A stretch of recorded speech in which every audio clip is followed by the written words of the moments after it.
Hi everyone, my name is Samantha and I'm the administrative assistant at Growing Home Southeast. Growing Home Southeast is a nonprofit foster care agency that provides an array of services across South Carolina and Alabama. For this week's story time, we're reading the book Raising Dragons by Jerdine Nolen, which is about a little girl with a big imagination. Be sure to stick around after the story for some follow-up questions that you can discuss with your family. Let's get started. Raising Dragons, written by Jerdine Nolen, illustrated by Elise Primavera.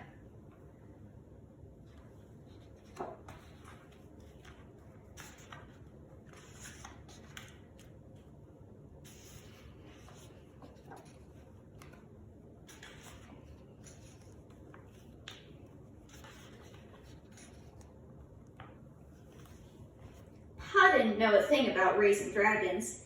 He raised corn and peas and barley and wheat.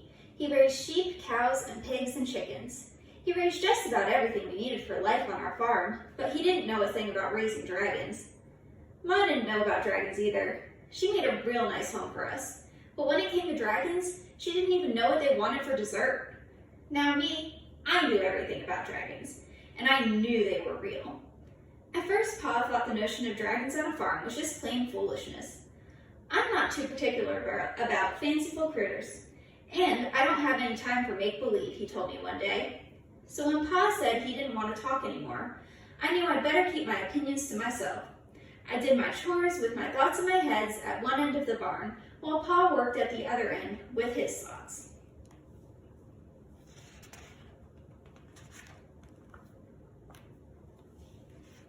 I remember the day my life with dragons began. I was out for my Sunday before supper walk. Near Miller's Cave, I came across something that looked like a big rock, but it was too round and too smooth, not hard enough to be a rock. Carefully, I rolled it into the cave and went to fetch Pa. "What do you think it is, Pa?" "An egg. A big egg," was all he said.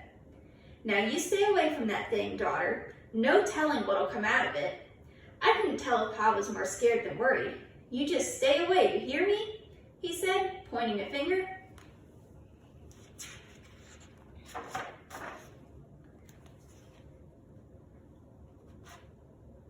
I always minded my parents, never had a reason not to, and I tried to mind Pa now, but I could not stay away. Day after day, I'd go into Miller's Cave to wait and watch, and wonder, what is coming out of that egg? One night, I couldn't sleep. I got out of my bed and climbed out of my window onto the perch Pa had made for me in the oak tree. But a loud noise broke the stillness of the night. Crack! It was louder than 100 firecrackers on the 4th of July. Crack! I heard it again, this time louder than before. It was coming from Miller's Cave. At the first hint of dawn, I headed toward that sound. There, in the corner of the cave, where I'd left it, was the egg. And pushing its way out, like I've seen so many baby chicks do, was a tiny dragon poking through that shell with its snout. It was love at first sight.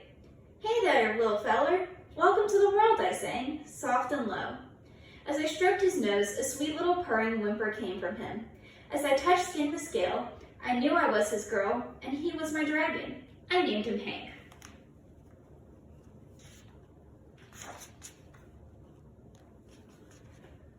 Hank was just joy to have around. He was a fire-breathing dragon, and he made sure he kept his temper whenever I was near. Pa wouldn't have seen the sense or the use of having a dragon around who ate you out of house and home. Thankfully, Hank preferred fish, frogs, eels, and insects to beef, lamb, chicken, and pork, and he did have a healthy appetite. Ma never wanted to know about Hank. Whenever I wanted to talk about him, she'd cover her ears and sing. She said that having a dragon around had to be worse than having a field full of critters. But it wasn't.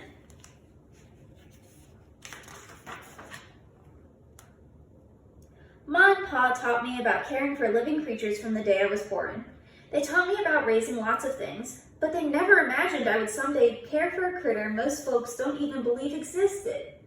It did take a little time, but whether they liked it or not, Hank was part of our lives. He was an awesome thing, growing to be as big as the barn from tail to snout. Hank was very clumsy when his wings came in, but once he learned how to use them, we'd go flying, mostly at night. Up until then, I had been afraid of the dark, The shadows and muffled noises and the complete quiet stillness always seemed to be waiting and watching me. I had seen our farm from up in my tree perch, but Hank showed me my world from on high, the way a cloud or a bird or a star just might be seeing me. Up there I saw things for what they were, and it was just grand.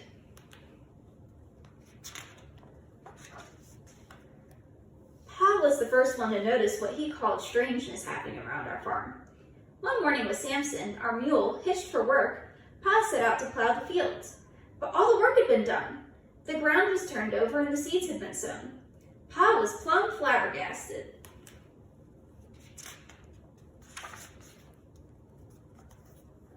Hank and I tended to the crops too. We pulled weeds and kept varmints away, and Hank even got me to school before the first bell. Even after all the good he'd done, Ma still didn't want any part of Hank. But when a hot spell hit, her tomatoes began to dry out. Hank hovered above them, fanning away the heat.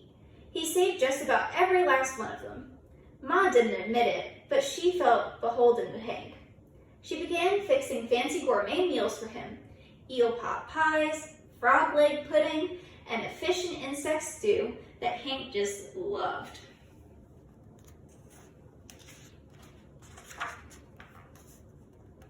Day by day, Hank was getting bigger. Ma was uneasy about Hank's fire-breathing breath. Pa paced with worry about all the corn Hank and I had planted. There was corn growing everywhere. Ma cooked as much as she could of it, but there was just too much. Just when it seemed like the corn would swallow up our farm, Hank grabbed Pa's shovel and dug a wide trench around the cornfield. Then he blew on it with his hot breath. "What in tarnation?" Pa screamed. Ma ran out of the house carrying a bucket of water, but it was too late. The whole field was ablaze. We couldn't believe our ears. Pop, pop, pop, pop, pop. Our eyes. Hank was making popcorn. It took an entire week to salt and bag it. We sold it all, at a profit.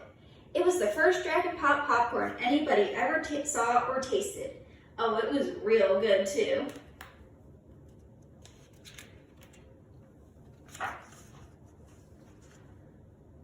When Ma harvested her tomatoes, Nancy Atkins brought some. She claimed they had medicinal value. She said they cured her gout. Pretty soon folks wanted dragon-grown food like they wanted medicine or magic cures, but there was nothing medicinal or magical about it. It was just Hank. The crowd's inattention decided his fate. One evening, Ma and I were sitting in front of our pot-bellied stove. She was shelling peas while I read Murdoch's Adventure Atlas of the Known and Unknown World, a book I got from the library that morning. In that instant, I realized what I needed to do.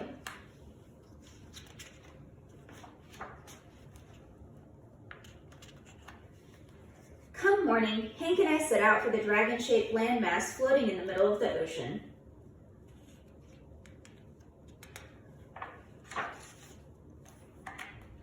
There were dragons everywhere. They put us up in their best hotel, invited us to eat in their best restaurants. Hank felt right at home. When I saw Hank playing run and fly and chase, I knew he had found the perfect place to be. All in all, it was a great vacation.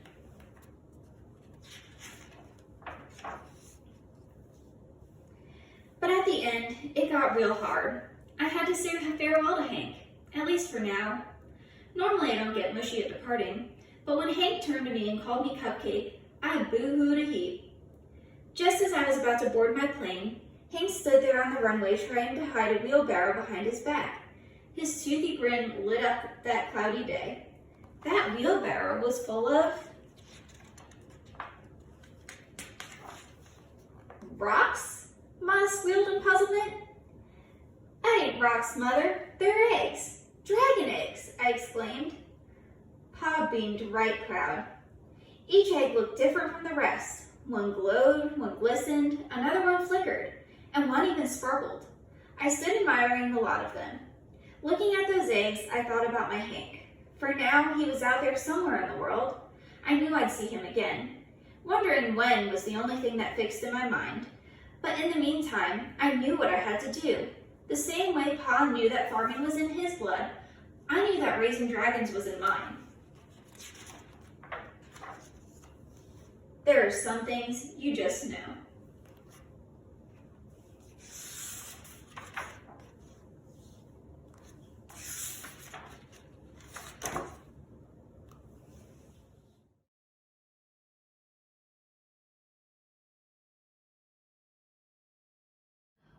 Ma and Pa unsure about dragons at first? What made Ma and Pa realize that dragons weren't so bad? The little girl stated at the end of the book that she was born to raise dragons. How did she figure this out? What do you think you were born to do? How do you plan on reaching this goal? What did you learn from today's book?